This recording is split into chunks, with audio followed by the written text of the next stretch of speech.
Hi, welcome to everyone. Welcome to the woman of honour series. എല്ലാവർക്കും സുഖമെന്ന് വിശ്വസിക്കുന്നു. ഇന്നത്തെ ചിന്തയ്ക്കായിട്ട് വളരെ ചെറിയ ഒരു കാര്യം പറയാമെന്ന് വിചാരിക്കുകയാണ്. അതായത് നമ്മൾ ദിനവൃത്താന്ത പുസ്തകം വായിക്കുമ്പോൾ ദിനവൃത്താന്തങ്ങളിൽ ഓരോ രാജാക്കന്മാരുടെയും അവരുടെ ജീവിതം, അവർ പ്രവർത്തിച്ച കാര്യങ്ങളൊക്കെയും നമുക്ക് വായിക്കുവാനായിട്ട് സാധിക്കും. അപ്പോൾ 2 ദിനവൃത്താന്തം അതിൽ ഞാൻ പലപ്പോഴും എനിക്ക് വായിക്കുമ്പോൾ കിട്ടിയൊരു ഭാഗമാണ് 33-ാം അധ്യായം. 33-ാം അധ്യായത്തിൽ ഈ മനശ്ശെ എന്ന് പറയുന്ന രാജാവിനെ കുറിച്ചാണ് പറയുന്നത്. അവന് 55 സംവത്സരം യെരുശലേമിൽ ഇസ്രായേൽ മക്കളെ അവരെ വാണു എന്നുള്ളതാണ്. അവരുടെ മേൽ അവന് രാജാവായി 55 ഇയേഴ്സ് മനശ്ശെ വാണിരുന്നു ഇസ്രായേലിൽ. എന്നാൽ അവന് ചെയ്ത കാര്യങ്ങൾ നോക്കിക്കഴിഞ്ഞാൽ തൻ്റെ അപ്പനായ യെഹിസ്കിയാവ് ഇടിച്ചു കളഞ്ഞ പൂജാഗിരികളെ അവൻ വീണ്ടും പണിതു. വാൽ വിഗ്രഹങ്ങളെ അവൻ ബലിപീഠങ്ങളെ തീർത്തു. അശേര പ്രതിഷ്ഠകളും ഉണ്ടാക്കി. ആകാശത്തിലെ സർവ്വസൈന്യത്തെയും നമസ്കരിച്ച് സേവിച്ചു. യെരുശലേമിൽ എൻ്റെ നാമം ഇരിക്കുമെന്ന് യഹോവ അരുളി ചെയ്ത യഹോവയുടെ ആലയത്തിലും അവൻ ബലിപീഠങ്ങൾ പണിതു. യഹോവയുടെ ആലയത്തിൻ്റെ പ്രാകാരം 2-ലും അവൻ ആകാശത്തിലെ സൈന്യത്തിന് ബലിപീഠങ്ങൾ പണിതു. അപ്പോൾ ദൈവത്തിന് ഏറ്റവും ഇഷ്ടമില്ലാത്ത കാര്യവും ദൈവമക്കൾക്ക് വിരോധമായിട്ടുള്ളതായ കാര്യമാണ് ആ രാജാവ് ചെയ്തതെന്ന് നമുക്ക് കാണുവാൻ സാധിക്കും. ഇസ്രായേൽ മക്കൾക്ക് യഹോവ മാത്രം ദൈവമായിരിക്കണമെന്ന് ഉള്ള കൽപ്പനയെ ലംഘിച്ച് അവൻ്റെ പിതാവ് ഇടിച്ചു കളഞ്ഞതായ ആ വിഗ്രഹങ്ങളെ സേവിച്ചിരുന്നതായ എല്ലാ പൂജാഗിരികളെയും അതുപോലെ തന്നെ ബലിപീഠങ്ങളെയും എല്ലാം അവന് വീണ്ടും പണിതു എന്ന് നമുക്ക് കാണുന്നു. അതോടൊപ്പം തന്നെ വലിയ എന്ന് പറഞ്ഞാൽ നമുക്ക് ഇമാജിൻ പോലും ചെയ്യാൻ പറ്റാത്ത പോലെ യെരുശലേമിൽ ദൈവത്തിൻ്റെ നാമം ഇരിക്കുന്ന യഹോവയുടെ ആലയത്തിൽ അവന് ഈ ബാൽ വിഗ്രഹങ്ങൾക്ക് ബലിപീഠം പണിതു എന്നുള്ളതാണ്. ആകാശത്തിലെ സൈന്യത്തിന് 2 ബലിപീഠം 2 പ്രാകാരത്തിലും അവൻ പണിതു എന്നുള്ളതാണ്. ദൈവത്തിനെ സഹിക്കാവുന്നതിനും അപ്പുറമായിട്ടുള്ള പാപമാണ് അവൻ ചെയ്തത്. എന്നാൽ പിന്നീട് അവന് ഓരോ കാര്യങ്ങളും അവൻ വെളിച്ചപ്പാടന്മാരെ, അതായത് ദൈവം ചെയ്യരുതെന്ന് പറഞ്ഞിരിക്കുന്ന സകല വിഷയങ്ങളും അവൻ്റെ ജീവിതത്തിൽ ചെയ്തു എന്നാണ് പറയുന്നത്. മുഹൂർത്തം നോക്കി ആഭിചാരങ്ങളും ക്ഷുദ്രങ്ങളും പ്രയോഗിച്ച, അതുപോലെ തന്നെ ബെൻഹിനോം താഴ്വരയിൽ അഗ്നിപ്രവേശം ചെയ്യിച്ചു. അതുപോലെ തന്നെ ഈ യഹോവയ്ക്ക് അനിഷ്ടമായുള്ളത് പലതും അവന് ചെയ്ത് ദൈവത്തെ കോപിപ്പിച്ചു എന്നുള്ളതാണ്. താൻ ഉണ്ടാക്കിയ വിഗ്രഹ പ്രതിമയെ അവൻ ദേവാലയത്തിൽ പ്രതിഷ്ഠിച്ചു.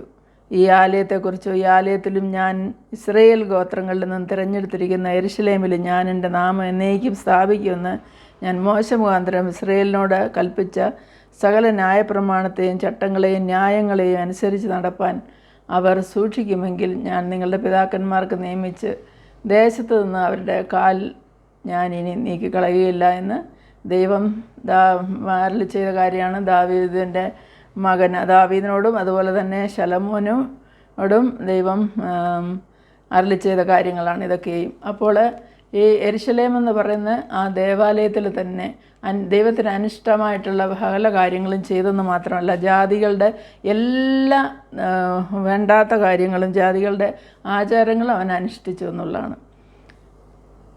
കർത്താവിന് ഏറ്റവും ഇഷ്ടമില്ലാത്ത കാര്യമാണ് വിഗ്രഹാരാധന. എന്നാൽ അത് തന്നെ അവൻ ദേവാലയത്തിൽ പ്രതിഷ്ഠ തന്നെ ചെയ്തു എന്നുള്ളതാണ്. ആ വിഗ്രഹത്തെ പ്രതിഷ്ഠിച്ചു. പിന്നീട് എന്താ ഉണ്ടായെന്ന് ചോദിച്ചു കഴിഞ്ഞാൽ, അവന് യഹൂദയിൽ ഏറ്റവും അധികം വഷളത്വം ചെയ്തു എന്നുള്ളത്. അതുകൊണ്ട് യെരുശലേമിലുള്ള നിവാസികളും യഹൂദയും ആ ജനങ്ങളും അതുപോലെ തന്നെ തെറ്റിപ്പോയി. യഥാ രാജ തഥാ പ്രജ എന്ന് പറയുന്ന പോലെ നമുക്കറിയാം, അവിടെ രാജാവ് ഇങ്ങനത്തെ പ്രവർത്തികൾ കാണിച്ചാൽ ആ ജനങ്ങൾ ഭയന്നിട്ടാണെങ്കിൽ അവർ ആ ആചാരത്തിലേക്ക് കടന്നു പോകും. ഇപ്പോൾ നമ്മളുടെ ചുറ്റും കാണുമ്പോൾ നമ്മൾ ജീവിക്കുന്ന ഈ ദേശത്തും അതുപോലെ ലോകത്തെമ്പാടും വിഗ്രഹാരാധനയ്ക്ക് വളരെ പ്രാധാന്യമുള്ള ഒരു കാലയളവാണ്. ദൈവത്തെ ആരാധിക്കുന്നവരെ തെരഞ്ഞു പിടിച്ച് ശല്യം ചെയ്യുന്നത്, അവർക്ക് ഉപദ്രവിക്കുന്നതുമായ പല കാര്യങ്ങളും നമുക്ക് കേൾക്കുവാനും ഇടയായിട്ടുണ്ട്. എന്നാൽ കർത്താവ് ആഗ്രഹിക്കുന്നത് ഒരിക്കലും നമ്മളുടെ ചുറ്റുപാടുകൾക്ക് ഭയന്നോ അല്ലെങ്കിൽ സാഹചര്യങ്ങളുടെ പ്രഷർ കാരണമോ നമ്മൾ നമ്മളുടെ ദൈവത്തെ വിട്ട് വേറൊരു ആരാധനയിലേക്കോ അല്ലെങ്കിൽ ദൈവത്തിന് ഇഷ്ടമില്ലാത്ത പ്രവർത്തികളിലേക്കോ ഒരിക്കലും കടന്നു പോകരുതെന്നുള്ളതാണ്. എന്നാൽ പിന്നീട് സംഭവിച്ചത് ആ ജനങ്ങൾ പോലും ഇത് തെറ്റിപ്പോയി കഴിഞ്ഞപ്പോൾ യഹോവ മനുഷ്യയോടും അവൻ്റെ ജനത്തോടും സംസാരിച്ചു. എങ്കിലും അവരത് ശ്രദ്ധിച്ചില്ല. അങ്ങനെയാണ് നമ്മൾക്കറിയാം, നേരത്തെ പ്രവാചകന്മാർ മുഖാന്തരം, അതുപോലെ തന്നെ ദൈവം നേരിട്ടും മോശ മുഖാന്തരമൊക്കെ നമുക്കറിയാം പല അവസരങ്ങളിലും സംസാരിച്ചിട്ടുണ്ട്. എന്നാൽ ഈ മനുഷ്യയോടും അവൻ്റെ ജനത്തോടും ദൈവം സംസാരിച്ചു, എങ്കിലും അവർ ശ്രദ്ധിച്ചില്ല. ആകയാൽ യഹോവ അശ്ശൂർ രാജാവിൻ്റെ സേനാധിപന്മാരെ അവരുടെ നേരെ വരുത്തി. അവർ മനുഷ്യയെ കൊളുത്തുകളാൽ പിടിച്ച് ചങ്ങലയിട്ട് ബാബേലിലേക്ക് കൊണ്ടുപോയി. അപ്പോൾ ഒരു മൃഗത്തെ കൊണ്ടുപോകണ പോലെ രാജാവിനെ ചങ്ങലക്കിട്ട് ബാബേലിലേക്ക് കൊണ്ടുപോയി എന്നുള്ളതാണ്. കഷ്ടത്തിൽ ആയപ്പോൾ അവൻ തൻ്റെ ദൈവമായ യഹോവയോട് അപേക്ഷിച്ചു.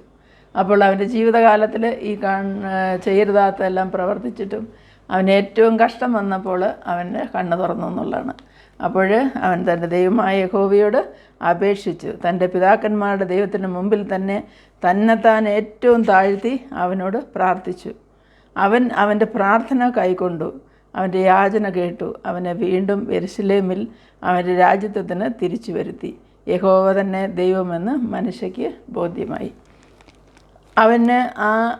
അവൻ്റെ ഏറ്റവും വലിയ കഷ്ടം വന്ന സമയത്ത് അവന് ദൈവത്തെ തിരിച്ചറിഞ്ഞു.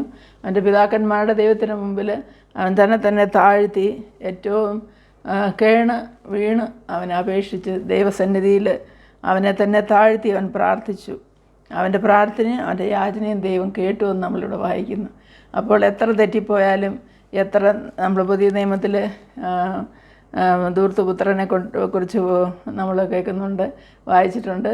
അപ്പോൾ എത്ര തന്നെ കർത്താവിൽ നിന്ന് അകന്നു പോയാലും തിരിച്ചു വരുന്നവനെ ദൈവം സ്വീകരിക്കുന്നു എന്നുള്ളതാണ്. അപ്പോൾ ഇന്ന് നമുക്ക് ഈ ലണ്ടിൻ്റെ ദിവസങ്ങളിൽ എത്രമാത്രം നമ്മൾ പാപം ചെയ്തുകൊണ്ടിരിക്കുന്നവരാണെങ്കിലും നമുക്ക് അതൊക്കെ ഏറ്റുപറഞ്ഞ് ദൈവസന്നിധിയിൽ നമ്മളെ തന്നെ താഴ്ത്തി, നമ്മളെ തന്നെ സകല പാപങ്ങളെ ഏറ്റുപറഞ്ഞ് ഉപേക്ഷിച്ച് പുതിയൊരു ജീവിതത്തിലേക്ക് കടന്നു വരുവാനായിട്ടുള്ള നമ്മളുടെ ഒരു പുതിയ തീരുമാനം നമ്മൾക്ക് എടുക്കാം. അപ്പോൾ കർത്താവ് നമ്മളുടെ യാചന കേൾക്കും, നമ്മുടെ പ്രാർത്ഥന കേൾക്കും. അവൻ വീണ്ടും നമ്മളെ നല്ല പദവിയിലേക്ക് ഉയർത്തുക മാത്രമല്ല, അവൻ്റെ മക്കളായി നമ്മളെ സ്വീകരിച്ച് നമ്മളുടെ ജീവിതത്തിൽ കൂടുതൽ അനുഗ്രഹപ്രദമാക്കും. നമ്മൾക്ക് ഓരോരുത്തർക്കും നമ്മളെ തന്നെ സമർപ്പിച്ച് പ്രാർത്ഥിക്കാം. എല്ലാവർക്കും നല്ലതും വരട്ടെ എന്ന് മാത്രം പ്രാർത്ഥിക്കുന്നു. എല്ലാവർക്കും ഒരു ശുഭദിനം ആശംസിക്കുന്നു. ഈ വീഡിയോ ഇഷ്ടമായെങ്കിൽ ലൈക്ക് ചെയ്യാൻ മറക്കരുത്. Bye to all.